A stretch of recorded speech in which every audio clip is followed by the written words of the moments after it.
I don't drink diet anything. Really? That's how I keep this physique. We need to figure out a way to like package our end of the show energy and like, hey, maybe we just need warm up time. I don't know. A lot of warm-up time.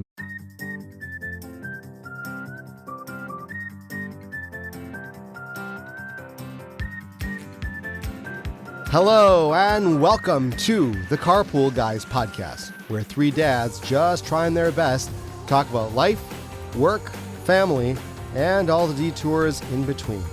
We've made mistakes, lots of mistakes, but we've also learned a few things along the way. We don't have it all figured out, but that's never stopped us from sharing our 2 cents anyway. The Carpool Guys Podcast is hosted by Asher Dworetsky, John Ackerman, and Dave from Flatbush Tenenbaum. Buckle up, it's carpool time. So there we were. We're having a great meeting, the three of us, going over the show, prepping for future episodes, prepping for this episode. And I get up to go home, and all of a sudden, I hear you guys, you're having a party without me. I'm already home, and there's just tons of action at Casa de la Tannenbaum. What is the story? I do not believe that is exactly what happened. I believe that you said, I need to go to the bathroom. You left, and then my car died in Dave's driveway. I pulled up to Dave's house, and I said to myself, there's no parking on his street. Why is there no parking on your street, Dave? Because we have like 3 houses that have like 50 tenants in it. Okay. Not One of judging. those situations which nobody likes. I hear that. I feel like they have like 8 kitchens. There was actually a fire last week, which I completely slept through. What? We were so tired, we went to sleep at 8 o'clock when my wife came back from Israel. And Serge from 2 doors down, Gold Grab, Basilelli, everybody's texting, what's going on in front of your house? Is everything okay? We slept through it. I noticed them all in the morning. There was a house two doors down that had a fire, one of those houses. You know, Dave, it's so funny that you mention sleeping through something big. I don't know if you guys remember, I used to live on a different street in West Hempstead years ago, and we moved. But in my old house, we lived, our block was, we were on the corner of a side street and Hempstead Avenue. And about a year before we moved, so I walk out one day, go outside, get the kids ready to go to the bus, and I notice that, we were on the corner. So the street sign that showed our corner, our street and Hempstead Avenue that we were on the corner there was knocked down. I'm like, oh man, that's crazy. Somebody hit the street sign. Okay.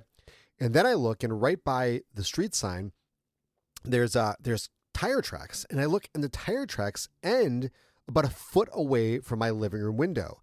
And Nechama was sleeping, and the kids were sleeping, and nobody had any idea what's going on. I'm like, this is so crazy.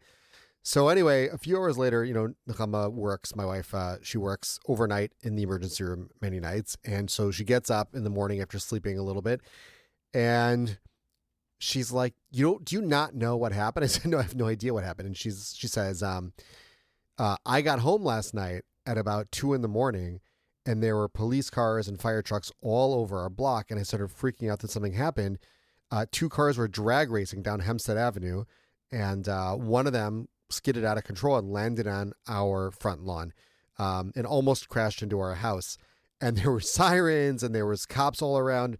And apparently I slept through the whole thing. So I can totally relate, even though there's craziness going on outside your house, I can absolutely relate to when you're tired and you got to sleep, I'm totally with you. P.S. That was kind of the, a little bit the impetus in us moving was maybe we need to find a place that's not so easily hittable by a car driving down Hempstead Avenue. Well, that's not what happened in this story, thank God, Baruch Hashem, because I pull up to your house and I'm like, okay, there's no parking. What's the worst that could happen? I'll park in your right behind your car, and then when I gotta leave. So I sit in my car and suddenly I hear click, click, click, click, click, click, click, click. I'm like, what is going on? Why is my car not turning over? My car is dead. So I texted Dave, and Dave was inside his house. So Dave, I don't know what happened inside the house. I assume that you were, relaxing, chilling.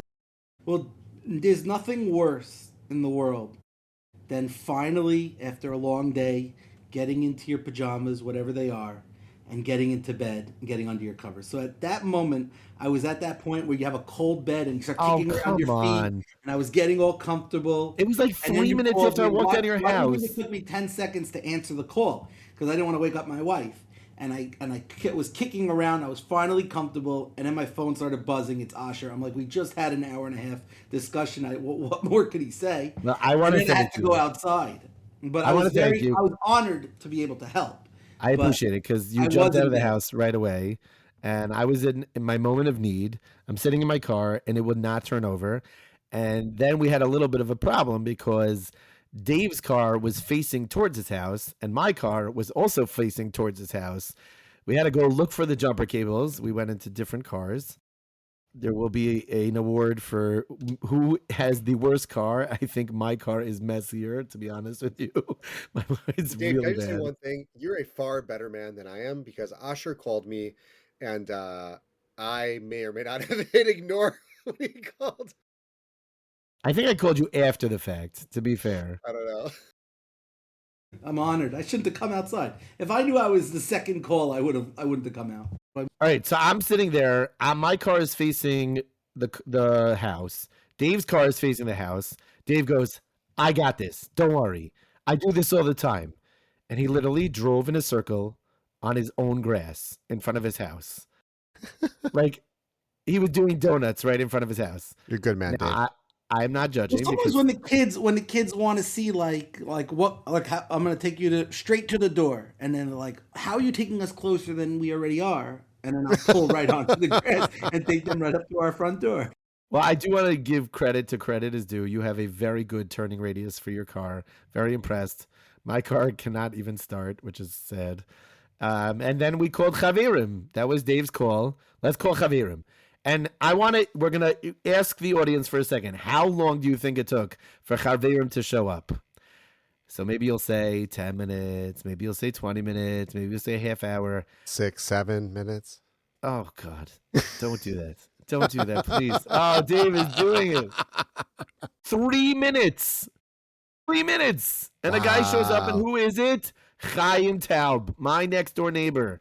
So shout out to Chaim Taub. I don't know if he's Friend my of the neighbor. show. Chaim by Taub, the friend of the way, show. Is a listener. And Love He's a listener. He fixes my car. better than the fact that he was able to fix Asher's car within seconds. He was a listener. I love it. He is a listener. He fixed the car. I mean, fixed is an interesting word because now it stopped again today. And No, I had to get he brand did new his battery. job. He boosted it. He did his job. I mean, he didn't have to put a brand new battery in the car, but he fixed my car. And then he's like, "Oh, were you guys recording the Carpool Guys?" And we're like, "You listen to the show. We have to give you a shout out on the show." So here it is. You are the best. Thank you, Chaim. You saved us. It was actually freezing. I think it was like 20 degrees at night. And he came out in the middle of the night. It was 11. It was literally almost 10:50, 11 o'clock or something at night. I posted on my status. Mikam Yisrael did not pick it up. But it was really very special. It made me feel good. And also reminded me of like, there are people in this world who do chesed for other people that they don't know or they don't realize they know. And I'm not one of those people. What's this Mikamcha Yisrael thing that you just mentioned? You don't know what I'm talking about? MKY? I don't think John does either. I have no You idea. don't know? No. There is a I don't know if it's a status. It's on Twitter also now, X. It's called MKY, Mikamcha Yisrael, and they post really nice videos of all the nice things that Jews do. And one of the things that they post quite often is Chaveirim things that people, it's Erev Shabbos, and this guy came out.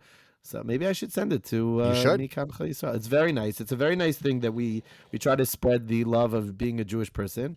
But I don't really know what acts of kindness. What would you do any acts of kindness at 11 o'clock if somebody called you and said, I need your help?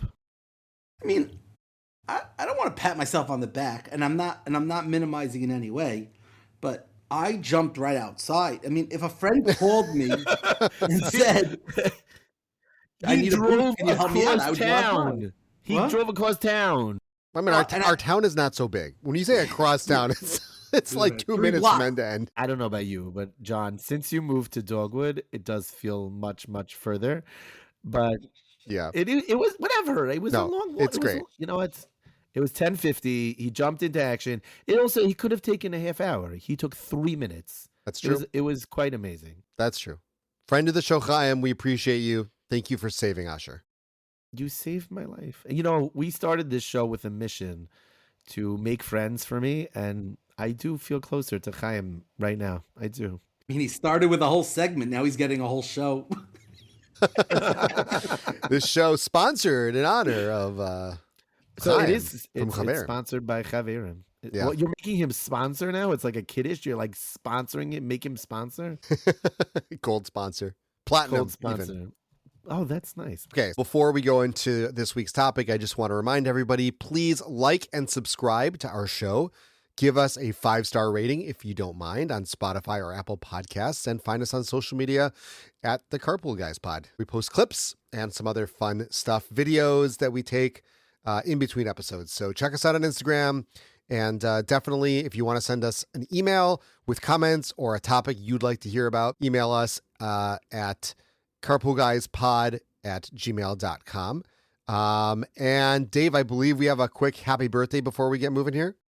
Yes, we want to wish a very happy birthday to Naftali Pfeiffer, Yes. who is a huge listener of our show. Huge. That's who true. really loves to add his 2 cents in a good way. And we want to wish him a very happy birthday. We don't know the number, but We could guess. what? We could what do you guess. Want, what do you want to guess? Can we guess? I would say 41 or 42. I'm saying 43. Oh, I think he's That's younger. You think I'm going to he's say younger? like 37. No, I think he's around me and Dave's age. You are like 95. Well, I was trying to go for like a third of, my age. I guess we'll find out soon enough. Okay. So I say 43. Asher, you said 40. I'm going to go 42. I'm going down full 42? on 42. John said 27. Okay. 20, I think he said 37. I'm trying to do the what is it, Jeopardy? So well. We don't go over. I'm trying to stay under. not But, You could have gotten $1 if you thought he was John, in the 30. that's Price is Right. That's Price is Right. Price is right. Not Jeopardy. Price is Right. Okay.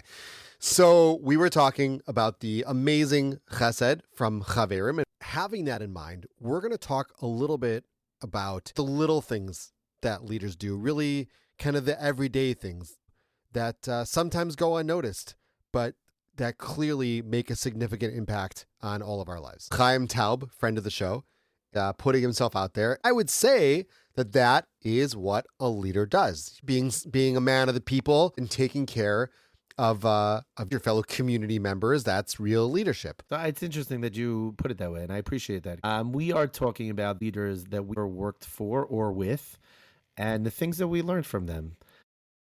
Chaim, if you're listening right now, you are one of those leaders.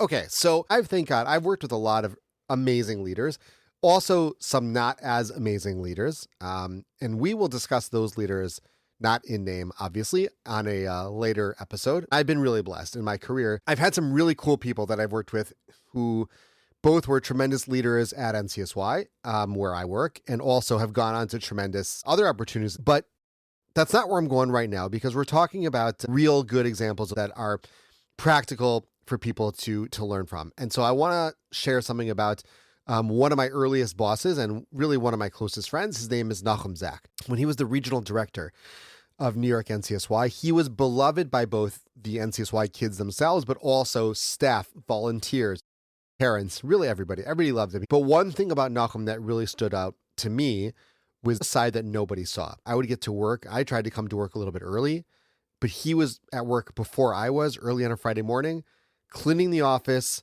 vacuuming, putting everything away, getting things set up for the rest of the staff.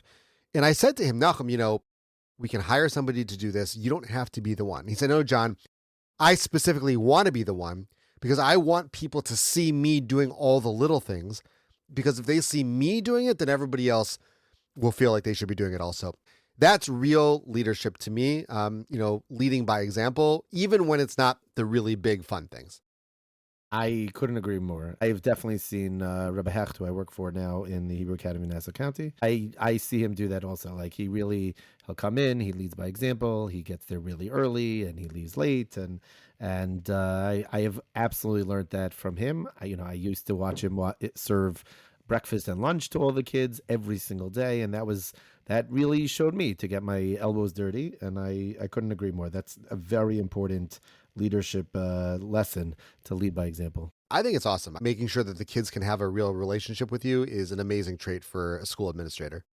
I just want to chime in on one thing. I agree 100%, in my opinion, and throughout my life, the best leader, and I try to emulate this, is presence, right? If you have presence in whatever program it is, whatever job you are, if you're there, if you're present for your staff, if you're in the trenches, if you're doing things, then you're doing something right. If you're sitting behind a closed door, barking orders, emailing somebody who's two offices away, you're missing something. Is there also, though, and Rabbi Hecht is amazing, trust me, and I had the privilege of working for him also for a few years, but is there sometimes, not Rabbi Hecht, somebody else, sometimes doing things that are a little bit, in a sense, beneath you? Yeah, it's a good question. Because sometimes, yes, taking out the garbage is great, but when you're taking out the garbage of somewhere that a lot of other people should be doing it first, second, and third before you, that's not necessarily being present. That's also being the shmata, or sometimes being the, not taking yourself seriously enough. I think it's a good point. And it certainly is a good debate about on which side of that aisle do you land. Do you hold yourself to that standard that says this is, quote unquote, like you said, is this something is beneath me? Or is it like I'm in there with the trenches? I maybe it's also like it's a different style, and every style fits different people, and every style is a different way for their team. Like I feel like if I was in war, I would want my general or battalion leader, whatever it is, I'd want him in the trenches with me. Now, let's be honest, I would never be in war because I'm a terrified little chicken. But the point is that that's who I would want. I would want that person who's there with me and not behind me and saying, okay, you guys go first. And if you survive, then I'll come after you. So that's what leads me. And that's what inspires me to go out and do it. When you see the person who's working harder than you, and I mean, I think all leaders are working to a certain degree harder than we are, but me, that was not a dig at you, it was me specifically. But I think that is the people that I will often, run after, is I see them working hard. And that's the lesson that I've always taken into whatever leadership positions that I've had, is I got to be out there. I agree with all that. I just think that there's sometimes some tasks, for example, I guess it's a good segue into the next thing, is this also, there are people who tend to, I've had bosses who, when they're out or they're on vacation or they leave, nobody has a clue what it is that they did. As opposed to teaching somebody what to do and letting them mess up and letting them guide them through and hold their hand for a few months, and then have them, and then build somebody up to the point where they are capable of doing it, in a sense, without you. And I'm not saying to push that person out. I'm saying in terms of, when the time comes. So what was the others? The other extreme is the guy who goes on vacation and you don't know what he does, or the guy who goes on vacation and we don't know what to do. There are situations where somebody does everything and just, here, let me do it. It's easier for me to do than to teach you. It's easier for me to do than to teach you. 1 second. He's teaching her right now. He is. He definitely is teaching her right now. She has a freaking duck that quacks every time she gets a message. Oh, the duck. And that's all I'm hearing. It is funny. John and I are using this modern technology called headphones. That wouldn't change anything. But I hear your point. The truth is that you have situations where, when I walk into a program and they're all complaining that the thing is stuffed, I'll take a plunger and unstuff it. Dave, there's a balance. And to your point of when the leader goes away or they're on vacation, and sometimes people are like, I don't know what they do, and we're functioning great without them. And sometimes people say, I don't know how to do anything they did. There's a balance, and it does connect back to what we were talking about before, of not being afraid of doing the little things and being able to teach people how to perform while you're away. Some people don't have the confidence. They don't want to teach people how to do some of their job because they're afraid, if I teach you, then what am I going to do? But a real leader, I think, has the confidence to say, yeah, I want you to learn and I'm going to teach you. And great, that's going to actually free me up to do more. I'll give a little quick example. There was somebody once spoke to us at work, and the person ran this massive company. Somebody messed up on some sort of book error, cost them $10,000, and he was afraid to go by the owner's office. He was just afraid.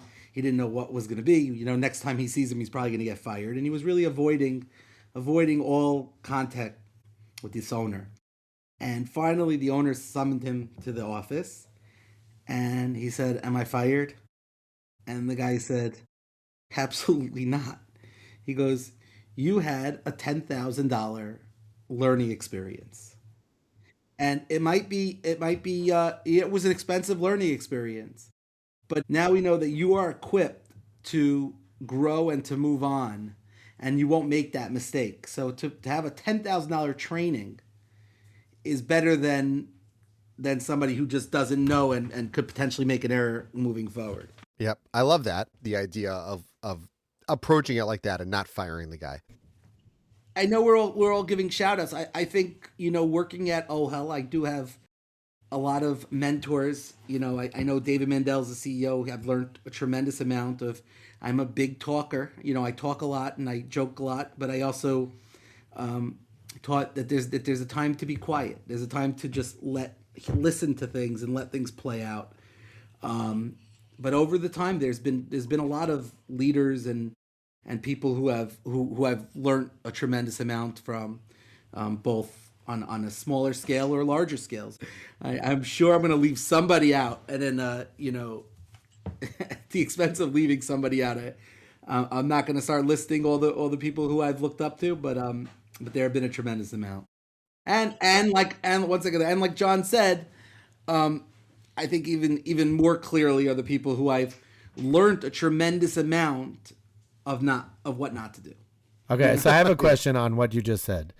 Do you like it when you're sitting in the audience and somebody goes, "At the expense of not shouting anybody out, I'm going to not list anybody, but I do need to say specifically these people."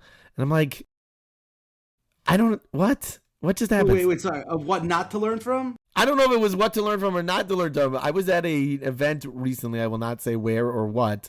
And the person's like, "I don't want to say any of the donors who shout out, but I do want to shout out the rabbis who are here." And he shouted out a couple of rabbis. And I'm like, I'm sitting right here also. Right. No, I think, really, really my experiences in OL, a lot of people have been amazing. My job before OL, I'm not going to start slandering people. I worked for a boss where I learned a tremendous amount of what not to do. And I think I gained a tremendous amount of experience. That's for another episode.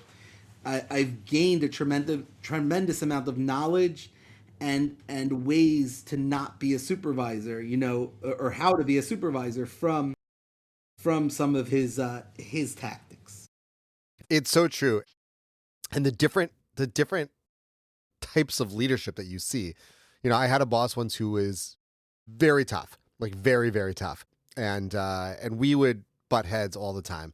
And I always kind of sensed he was a good guy and he was somebody who I would get along with, but something about the job kind of put us at odds. But there was one time there was a health situation and thank God it all worked out. And I was talking to him about it. He was so good about being patient with me through the whole ordeal. And then when everything was resolved, we were in his office and I'll never forget this. He literally jumped up on his desk and said, "Okay, John, no one gets to see this, but I'm going to do the happy dance for you." I'm like, what? That's really nice and also weird. But yeah. It was very nice and also weird, but it was so genuine. And he did this kind of funny, awkward dance on top of his desk. And he kind of came down and he's like, "Never tell anyone about this." But yeah, I think that's a very important lesson. And I've definitely learned this lesson from many, many leaders that I've worked for. And that is when they have empathy for you and that they're human beings. And if you call them and you say, "My son is sick or my kids are sick," and they're, instead of making you feel bad about it, they're like, "Okay, don't worry, we got this. You handle what you got to do on your end." And it just makes you feel much more loyal to them, much more, and that they care about you, you care about them. And to that example, and I said I wasn't going to give shout outs, but one thing that I've learned You But did I am exactly anyway. what you did exactly the thing. No, because you gave an example, and I'll give you an example. Indy Hecht, who lives in Israel, I once called on Shabbos. I'm on call 24/7 in case of emergencies for many of the homes, and emergencies do come up. And I called Hindi once, and the first thing I said was, "I'm sorry for calling you." Like, don't be why are you sorry for calling me? We're both on call. We have an emergency that we have to deal with. Right. Don't be sorry. She said that to you? She said that to me when I said I'm sorry. Right. And I think that's the thing when somebody who you supervise feels like they're always inconveniencing you, and they feel afraid to ask you because they're inconveniencing you or they're gonna get you upset. That's not a good leader either. You have to be approachable. You have to be able to be, you have to feel comfortable coming to you. Obviously, if it's the 20,000th time that this person's asking you a very basic question, you say, "Come on, Google it." But it's the reality is that you want to be approachable. You want somebody to be able to come to you and say, "Hey, I need help," whether or not it's personal, whether or not it's work related or anything in between. Absolutely, David. You can't be a leader if you have no followers. If you're making yourself available and comfortable for people to approach, those people will follow you. And that's amazing leadership. Yeah, I agree. I mean, I think if you can't be approachable, then it's like, what are you sitting there and doing? You got to be with the people. Now, I think, Dave, you raised a very good point earlier, and that was like, how down and dirty do you get? Everybody, to their own comfort level. And no, I don't think anybody should be forced to do something that they're not feeling comfortable to do. But I think if you, like you said, if you're not available to people, then no one's going to feel comfortable and close to you for sure. Well, let me ask you guys something. What about leaders who teach others to lead? I have a friend who works in NCSY. His name is Dr. Eliezer Jones. Really, really good friend of mine. Okay. Enough. Stop making people's names up. Every time, right? Isn't it? I like to name people after Indiana Jones and Star Wars characters. I'm saying every name that it's like his name is John Jonathan. Like you just making people's names up. How is Eliezer Jones? Okay, Jones. Eliezer Jones. Who ever heard of a guy named Now Eliezer Jones? I'm sorry if I'm making fun of your name, but like Eliezer Jones. He actually hosts a podcast as well called Culture, the Real CEO. So shouts to his podcast. But one of the things that he does is he runs a leadership training program, and it's all about training people to be leaders. And I think it's a big skill that people don't realize how important it is to be the kind of leader who's helping others also become leaders. It's interesting we're talking about this buzzword leadership, which I think is like this thing that you see on the internet or you see on videos and things like that. But I think it's just in general, just helping other people, forgetting about the leadership part, is helping other people no matter what it is, whether you're trying to help them get a job or you're helping them advance in their job or you're encouraging them, whatever. I think that's what we were put on this earth to do, is to help other people. Like to me, the people who are so closed off with their time and they don't want to help people, what's up with that? Like, why people helped you? Why can't you help somebody else? So what's the most important aspect? What's the most important thing you're looking for? I'm looking for presence and being open and available. I think when you're there and when there's anywhere from a good thing or a crisis, and you're available and you're there to support and there to assist, I think that says a lot. I also believe that there are times when you should allow somebody to take a lead, and allow them to grow on their own and become the next leader. I tend not to be afraid of somebody, taking my job. I want to teach. I want people to grow and actually feel accomplished of what they are doing. I mean, for sure, it's interesting. Like, what is one thing that I don't know if there's one thing that I would look for in a leader. I think it's a personality. It's somebody who genuinely cares about the people who work under him, who understands that it's the team that's the most important thing, who supports the team, who cares about the team. I've been working for Rabbi Hecht now for 7 years. This past summer, Rabbi Hecht called me and he said, "Oh, I saw that the kids went up to Kaylee and you had just had visiting day." I was like, "Yeah." And he's like, "How's your son doing?" I'm like, "He's doing great." He's like, didn't you tell me like last summer he had a rough time? And I'm like, wow, you remember that? Like, that was so nice. That was like, and it meant the world to me that he cared about that he took the time to like call me. If you really do care for the people under you, then they really will, they'll run to the end of the earth for you. Yeah. No, it's absolutely true. You're right. And it is hard to nail down any one specific attribute.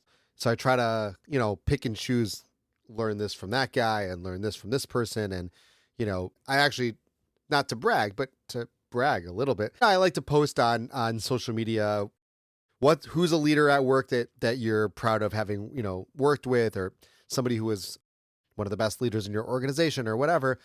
And somebody who I worked with, her name is Deanie Haas, formerly Deanie Adler, who again, I know with the made up names. Yeah. Again with the and she commented on my post. She said, "John, you are one of the best leaders that I've ever had to work for." That's I love nice. that. I was like, so that was really, really touching. I think that we don't always know the impact that we're making. And Asher, I'll say this, hey, Dave, I don't know if you've had the honor of seeing Asher in his element, which is 2:00 mincha on the Dogwood side at Eitz Chaim in West Hempstead on Shabbos, when he gets mobbed by his students.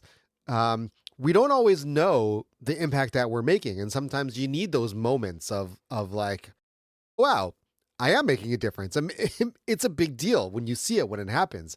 You see it in real time, in real life. It's important because even leaders need to get, I think, that reciprocal attention, right? It's interesting. Like, there's a family of women who have worked for our middle school, the Jaeger girls. And every single one of them has worked for a few years, gotten engaged, moved to Israel. And then the next Jaeger comes up from the farm system and works for us.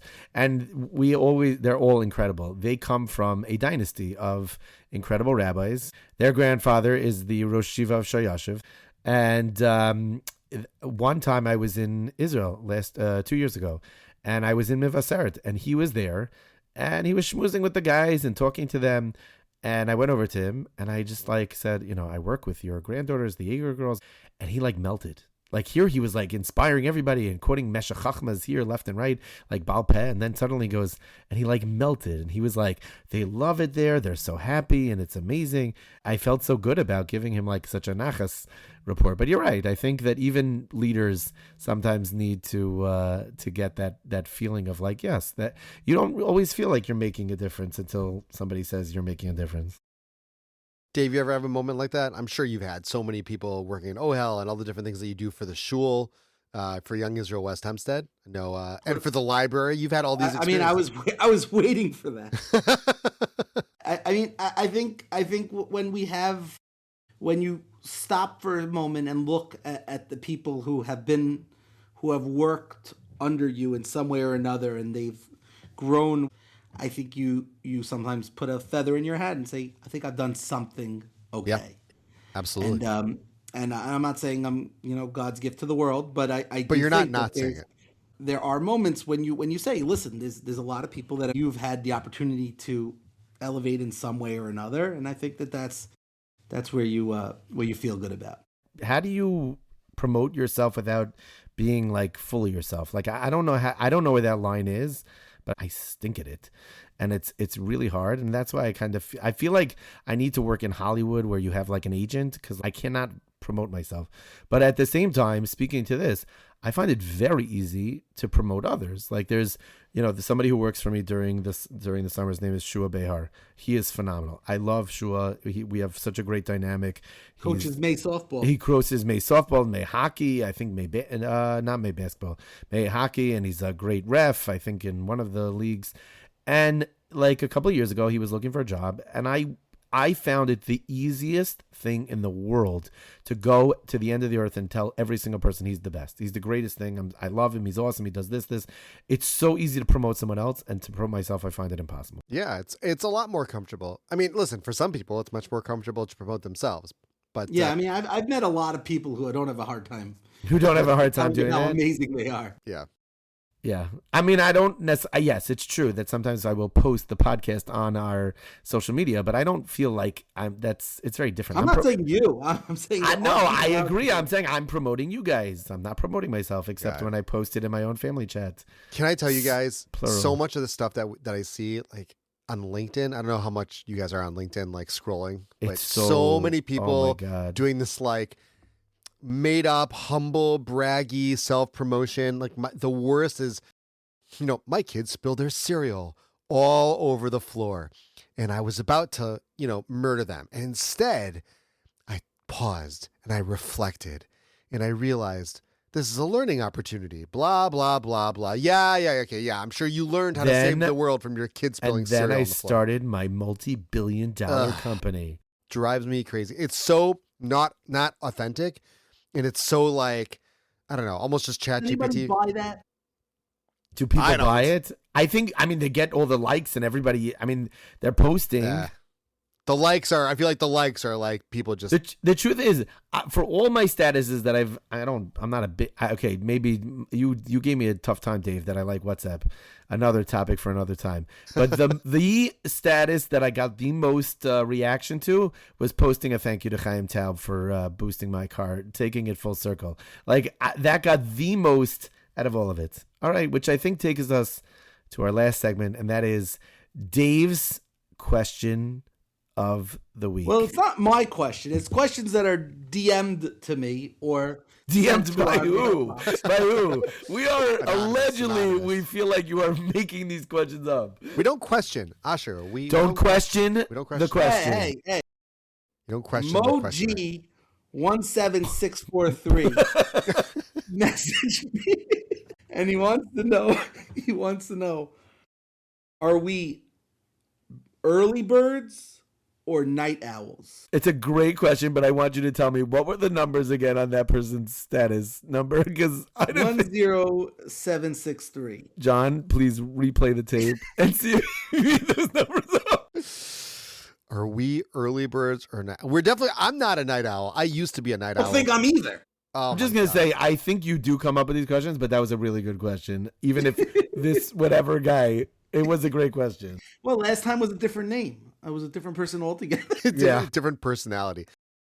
You know what, guys? I will say one thing. I would appreciate if somebody did send me questions. What was the original question? You said you had a different question. My original question was if you had a superpower. But I like this. This is a very good question. Much better question than the other poster dude sent you the other question. Yeah, the other personality.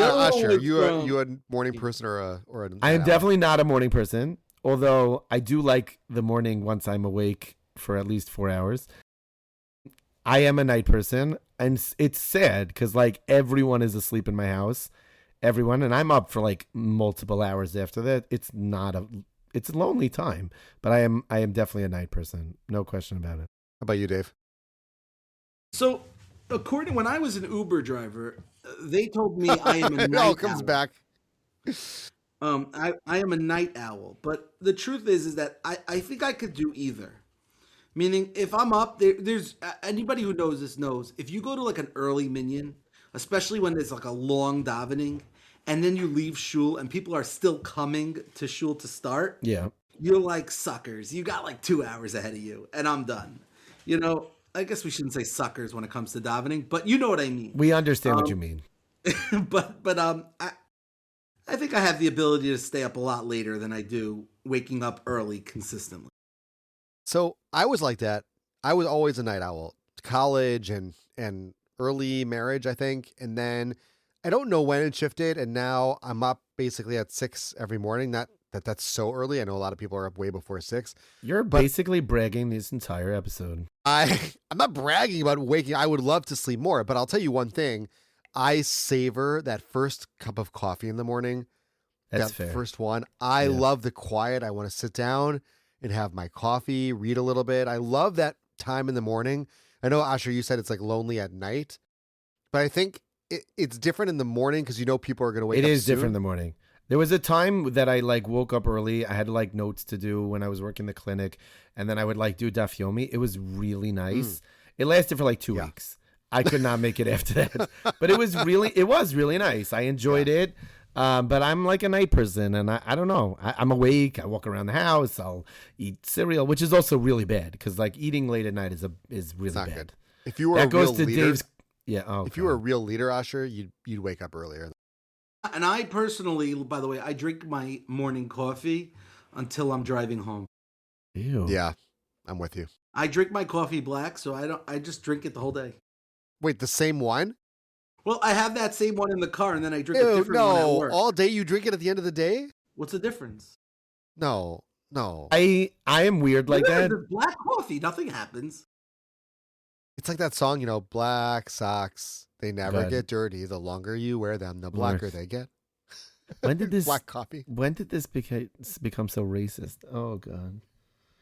I mean, it's weird because I am a late person, but I cannot drink a cup of coffee past 11 o'clock or else I will not be able to fall asleep at night. No effect on 11 a.m.? You're cut off for coffee at 11 a.m.? I mean, I really did. I'm feeling more awake now because I had a Diet Coke with caffeine later. I cannot drink caffeine later in the day. I can't do it. I think my cutoff's more like 7 p.m. 7 p.m.? I don't have a cutoff. Yeah. You don't have a cutoff. Weirdly, like Coke Zero hits me harder at night. I don't know why. Like if I'll see a movie and I'll have a Coke Zero, I'll be up till 2, 3 in the morning. This is nasty. That like stevia garbage is like affecting your stomach. You like Diet Coke more than Coke Zero? I don't drink diet. Yeah. Well, I try not to drink soda, but if I soda do, it's so Coke much. Zero. I don't drink diet anything. Really? Really? That's how I keep this physique. That's the clip. That's the clip to start off the show. The last line. Oh my gosh. I love Guys, Diet this is Coke. gold. We need to figure out a way to like package our end of the show energy and like maybe we just need warm-up time. I don't know. A lot of warm-up time. A lot of we could do a whole show, by the way, about coffee and drinks and soda of like just I mean there's so much there, but I mean it would just be from, you know what's crazy? I was always a Diet Coke person, like team Diet Coke all the way. ugh. And then when I got married, my in-laws were drinking Diet Pepsi. I'm like, who's Oh no, it's Diet the Pepsi? worst. It's so much better. Oh It's so much better. no. It has so much better taste. Except for that, what was the green apple stuff that you gave me the other night? Smirnoff? Oh my God. So good. Yeah, stuff's good. Usher, take home. We didn't do a take home. There's nothing to take home. What's to take home? John is a self-promoter. He humble brags. He makes up names. Yeah. Dave does not care for people who take out the garbage. It's not true. It's just there is a level of something that's beneath certain people. I agree with that. Great. Chaim Taub, this episode is dedicated to you. Thank you for saving Asher. Although he did get ripped off by the You auto think I shop. got ripped off? I don't know. Maybe this should be our question of the week. How much should a car battery cost? How much did you pay in the end? Yeah. $450? I think I paid 3 something. I think there was tax. So it was 3 something, but then there was tax.